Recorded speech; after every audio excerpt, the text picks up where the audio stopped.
روژه بعد مدت‌ها به خونه برمیگرده و مارتا اومده دنبالش. اون کل راه رو مجذوب ممه‌های مارتا بود و چشاش از حدقه بیرون زده بود. اون مدت زیادی خونه نبوده و مادر و عمش به استقبالش میاد. اما استقبال گرمی ازش نمیشه و مادرش به لباسش که کثیف شده گیر میده. عمش میگه عیبی نداره و میشینه لباس روژه رو تمیز میکنه. خواهر کوچیکش که خیلی وقت اونو ندیده از شوق دیدنش میپره تو بغلش و به جای صورتش سرشو میبوسه. اون دوتا توی باغ میرن که گشتی بزنن که مارتا رو اونجا میبینن و مارتا سبدو میده به روژه و دامنشو میده بالا و جیش میکنه. روژه که مات و مبهوت مونده با خودش میگه اینجا چه خبره؟ اون به طرف دیگه باغ میره و شوهر مارتا رو اونجا میبینه که زیپشو میکشه پایین و 2 شاخه گل میذاره اونجاش و رو به عکس مارتا ازش طلب بخشش میکنه که نمیتونه نیازشو برطرف کنه که یهو متوجه روژه میشه. اونم میذاره پا به فرار. روژه که دیوونه شده از چیزهایی که دیده اون طرف باغ میره و خدمتکارای خونه رو که دارن با هم حال میکنن میبینه. اونا با وجود روژه بدون هیچ خجالتی به کارشون ادامه میدن و پا به فرار میزنه. سر میز شام روژه خمیازه میکشه و مادرش بهش میگه وقت خوابته. روژه که به عمش گراش داره میره و صورتشو میبوسه و میره به اتاقش. لباسهاشو عوض میکنه تا بخوابه که میبینه از راه رو سر و صداهایی میاد. یک نفر که معلوم نیست کیه اون یکی خدمتکار خونه رو توی راه رو گرفته و داره ترتیبشو میده. روژه که واقعا شوکه شده از این همه راحتی و آزادی با افسوس میره که بخوابه. روژه یه خواهر بزرگتر هم داره که روز بعد به اونجا میاد.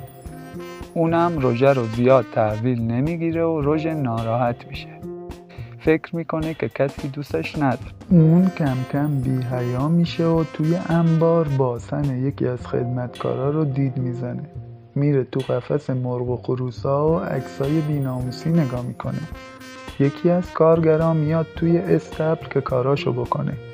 خدمه هم به دنبالش میاد به بهانه دونه دادن به مرغ‌ها که کارگره اونو گیر میندازه و میره ترتیبشو بده.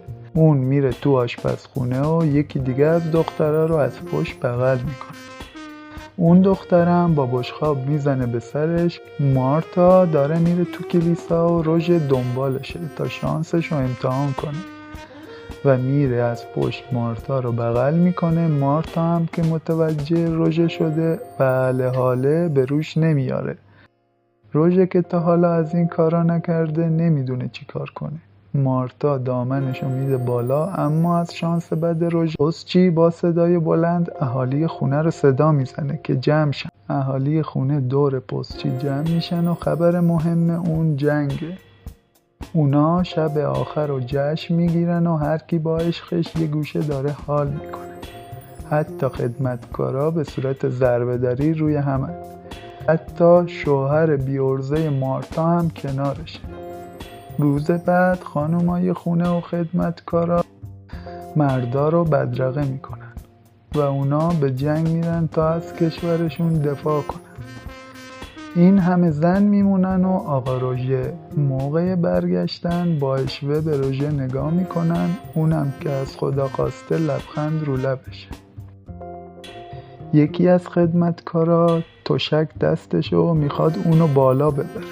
روژه به بهانه کمک به اون دنبالش میره طبقه بالا و بدون مقدمه شروع میکنه به بوسیدن و حال کردن باهاش.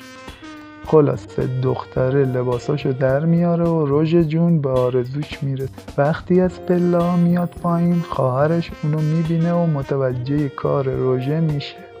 این افعی قسم خورده سراغ طعمه بعدیش میره و اون کسی نیست جز معلم خواهر کوچیکه.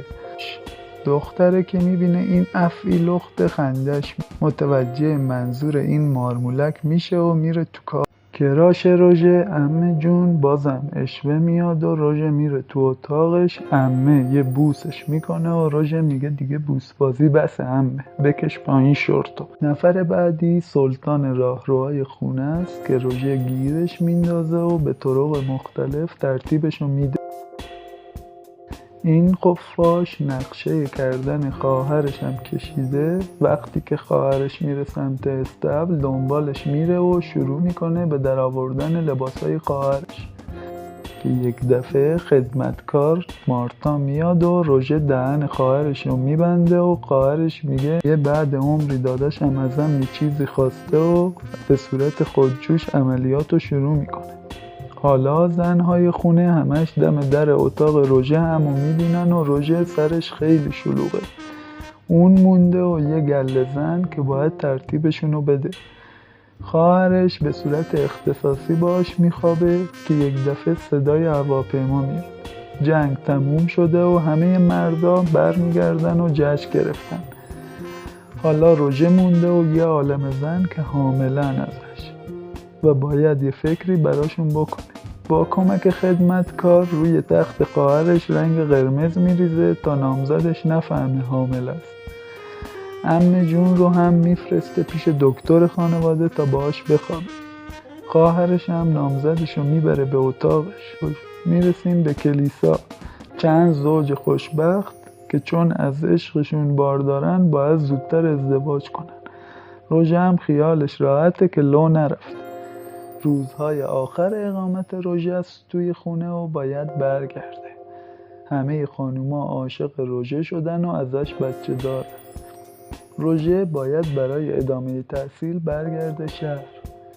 با همه خداحافظی میکنه و سوار ماشین میشه. نگاه خانوما خیلی عاشقانه است و همه با نگاهشون ازش تشکر میکنن چون یک تجربه متفاوت رو داشتن باهاش.